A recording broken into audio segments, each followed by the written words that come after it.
स्वागत है दोस्तों आपका creative India by Anushree channel में। दोस्तों आज की वीडियो में सूर्य देव की विशेष कृपा प्राप्त करने के लिए उनकी पूजा आराधना कैसे करें, उनके किस मंत्र का जाप करें, कितनी माला जाप करें, ये सभी बातें आज इस वीडियो में शेयर करने वाली हूँ। और भगवान सूर्य देव की एक व्रत कथा के बारे में भी इस वीडियो में शेयर करूंगी, जो कि वीडियो के अंत में बताने वाली हूँ। तो वीडियो को लास्ट तक जरूर देखिएगा, जरूर सुनिएगा। ये बहुत अहम बातें इस वीडियो में मैं बताने वाली हूँ। तो शुरू करते हैं अपना वीडियो। दोस्तों रविवार का दिन भगवान सूर्य देवता को समर्पित है। रविवार के दिन भगवान सूर्य देव की विशेष पूजा की जाती है। जीवन में सुख समृद्धि, धन संपत्ति और शत्रुओं से सुरक्षा के लिए रविवार का व्रत सर्वश्रेष्ठ होता है। यदि आप आज के दिन व्रत करते हैं, उनकी विशेष पूजा करते हैं, तो आपकी समस्त प्रकार की कामनाएं पूर्ण होती हैं। उनके व्रत करने व कथा सुनने से मनुष्य की सभी कामनाएं पूर्ण होती हैं। मान सम्मान, धन, यश और उत्तम स्वास्थ्य भी भगवान सूर्य देव की कृपा से प्राप्त होता है। तो दोस्तों रविवार का व्रत आपको कैसे करना है, इस दिन कैसे विशेष पूजा करनी है भगवान सूर्य देवी की।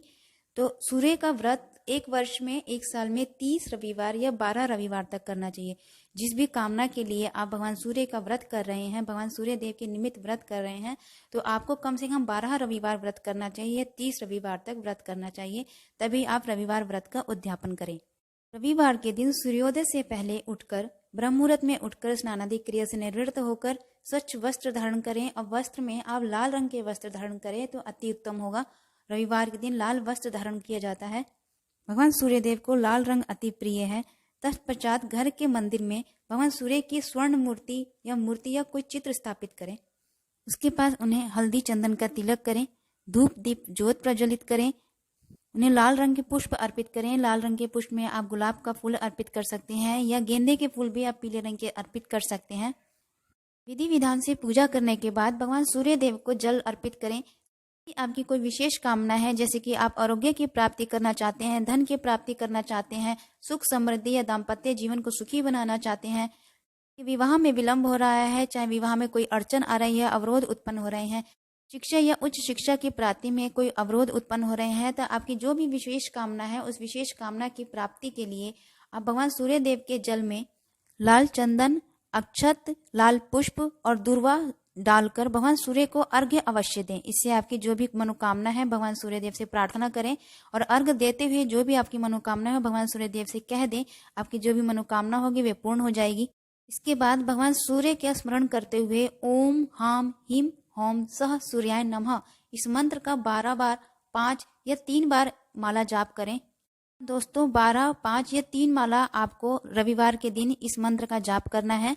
जाप करने के बाद से भगवान सूर्य देव की रविवार की व्रत कथा का श्रवण जरूर करें। व्रत कथा किए बिना आपका कोई भी व्रत पूर्ण फलित नहीं होता है, तो व्रत कथा का श्रवण करना अत्यंत आवश्यक होता है। रविवार के दिन किसी भी प्रकार से कोई तामसी भोजन का प्रयोग घर में नहीं होना चाहिए। आप चाहे घर के कोई भी सदस्य हो, तामसी भोजन का प्रयोग ना करें। उस दिन लहसुन प्याज का प्रयोग ना करें, मांस मदिरा का प्रयोग नहीं होना चाहिए। और जो व्रतधारी है उस दिन पूरा दिन फलाहार रहकर उन्हें व्रत करना है, और शाम के समय नमक नहीं खाना है। पूरा दिन फलाहारी व्रत करने के बाद से शाम के समय आप संध्या की ज्योत बत्ती करने के बाद से भोजन में आप मीठा भोजन ग्रहण करें, जैसे गेहूं की रोटी, दलिया, दूध, दही, घी और चीनी, ये सब आप अपने भोजन में ग्रहण कर सकते हैं। तो दोस्तों भगवान सूर्य देव की रविवार की कथा का श्रवण आप अवश्य करें। तो कथा इस प्रकार है। प्राचीन काल में एक बुढ़िया रहती थी। वह नियमित रूप से रविवार का व्रत करती। रविवार के दिन सूर्योदय से पहले उठकर बुढ़िया स्नान आदि से निवृत्त होकर आंगन को गोबर से लीपकर स्वच्छ करती। उसके बाद सूर्य भगवान की पूजा करते हुए रविवार व्रत कथा सुनकर सूर्य भगवान का भोग लगाकर दिन में एक समय भोजन करती। सूर्य भगवान की अनुकंपा से बुढ़िया को किसी भी प्रकार की चिंता व कष्ट नहीं था। धीरे धीरे उसका घर धन धान्य से भर रहा था। उस बुढ़िया को सुखी होते देख उसकी पड़ोसन उससे जलने लगी। बुढ़िया ने कोई गाय नहीं पाल रखी थी, अतः वह अपनी पड़ोसन के आंगन में बंधी गाय का गोबर लाती थी। पड़ोसन ने कुछ सोचकर अपनी गाय को घर के भीतर बांध दिया। रविवार को गोबर न मिलने से बुढ़िया अपना आंगन नहीं लिप सकी। आंगन न लिप पाने के कारण उस बुढ़िया ने सूर्य भगवान को भोग नहीं लगाया और उस दिन स्वयं भी भोजन नहीं किया। सूर्यास्त होने पर बुढ़िया भूखी प्यासी सो गई। फिर अगले दिन प्रातःकाल सूर्योदय से पहले उस बुढ़िया की आंख खुली तो वह अपने घर के आंगन में सुंदर गाय और बछड़े को देखकर हैरान हो गई। गाय को आंगन में बांधकर उसने जल्दी से उसे चारा लाकर खिलाया। पड़ोसन ने उस बुढ़िया के आंगन में बंधी सुंदर गाय को, बछड़े को देखा तो वह उससे और अधिक जलने लगी। तभी गाय ने सोने का गोबर किया। गोबर को देखते ही पड़ोसन की आंखें फट गई। पड़ोसन ने उस बुढ़िया को आसपास न पाकर तुरंत उस गोबर को उठाया और अपने घर ले गई तथा अपनी गाय का गोबर वहां रख आई। सोने के गोबर से पड़ोसन कुछ ही दिनों में धनवान हो गई। गाय प्रतिदिन सूर्योदय से पहले सोने का गोबर किया करती थी और बुढ़िया के उठने से पहले पड़ोसन उस गोबर को उठाकर ले जाती थी। बहुत दिनों तक बुढ़िया को सोने के गोबर के बारे में कुछ पता ही नहीं चला। बुढ़िया पहले की तरह हर रविवार को भगवान सूर्य देव का व्रत करती रही और उठ कथा सुनती रही। लेकिन सूर्य भगवान को जब पड़ोसन की चालाकी का पता चला तो उन्होंने तेज आंधी चलाई। आंधी का प्रकोप देखकर बुढ़िया ने गाय को घर के भीतर बांध लिया। सुबह उठकर बुढ़िया ने सोने का गोबर देखा तो उसे बहुत आश्चर्य हुआ। उस दिन के बाद बुढ़िया गाय को घर के भीतर बांधने लगी।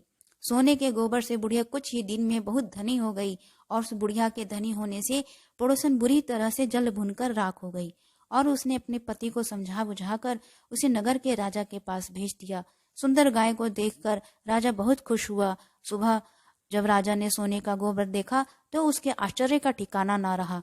उधर सूर्य भगवान को भूखी प्यासी बुढ़िया को इस तरह प्रार्थना करते देख उस पर बहुत करुणा आई। उसी रात सूर्य भगवान ने राजा को स्वप्न में कहा, राजन, बुढ़िया की गाय व बछड़ा तुरंत लौटा दो, नहीं तो तुम पर विपत्तियों का पहाड़ टूट पड़ेगा, तुम्हारा महल नष्ट हो जाएगा। सूर्य भगवान के स्वप्न से बुरी तरह भयभीत होकर राजा ने प्रातः उठते ही गाय और बछड़ा बुढ़िया को लौटा दिया। राजा ने बहुत सा धन देकर बुढ़िया से अपनी गलती के लिए क्षमा मांगी। राजा पड़ोसन और उसके पति को उनकी इस दुष्टता के लिए दंड दिया। फिर राजा ने पूरे राज्य में घोषणा कराई कि सभी स्त्री पुरुष रविवार का व्रत किया करेंगे।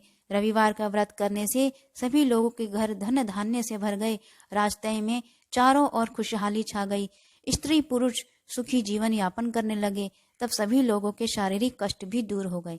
तो दोस्तों, इस प्रकार भगवान सूर्य देव की कथा सुनने से और रविवार का व्रत करने से आपकी सभी मनोकामनाएं पूर्ण होती हैं और समस्त प्रकार की कठिनाइयां कष्ट दूर होते हैं। भगवान सूर्य देव का व्रत करने से मनुष्य को मोक्ष की प्राप्ति होती है। इस व्रत को करने से स्त्रियों का बांझपन दूर होता है। जिसे पुत्र की प्राप्ति नहीं हो रही है, संतान प्राप्ति की इच्छा रखते हैं, भगवान सूर्य देव का व्रत करने से आपकी जो भी इच्छा होगी वह संपूर्ण होगी, पूर्ण होगी। इस व्रत को करने से समस्त प्रकार के पापों से मुक्ति मिलती है, पापों का नाश होता है। इससे मनुष्य को धन, यश, मान सम्मान की प्राप्ति होती है, आरोग्य की प्राप्ति होती है। यदि कोई विद्यार्थी अपनी उच्च शिक्षा प्राप्त करना चाहता है, उच्च शिक्षा के कारण अच्छी रैंक प्राप्त करना चाहता है, अच्छी नौकरी प्राप्त करना चाहते हैं, मनचाही नौकरी प्राप्त करना चाहते हैं, तो उन्हें रविवार का व्रत अवश्य करना चाहिए। भगवान सूर्य देव का व्रत करने से मनचाही नौकरी की प्राप्ति की इच्छा पूरी होती है और विद्यार्थियों को उच्च शिक्षा की प्राप्ति होती है, जिससे कि वे अच्छी नौकरी प्राप्त करते हैं और अपने जीवन को सफल बनाते हैं। रविवार का व्रत 30 या 12 करके ही आप उद्यापन करें। इससे पहले रविवार का व्रत को आप ना छोड़ें। तो दोस्तों, यदि आपको ये जानकारी अच्छी लगी तो प्लीज़ मेरे चैनल को सब्सक्राइब कर लीजिए, लाइक कीजिए, शेयर कीजिए, ज़्यादा से ज़्यादा लोगों को में इस वीडियो को शेयर कीजिए। कमेंट बॉक्स में कमेंट जरूर कीजिए, ओम सूर्याय नमः करके कमेंट जरूर कीजिए। बेल आइकन को प्रेस कीजिए, इससे मेरी जो भी आने वाली वीडियो है उसकी नोटिफिकेशन आपको मिलती रहेंगी। मिलते हैं अगले वीडियो में, तब तक के लिए नमस्कार।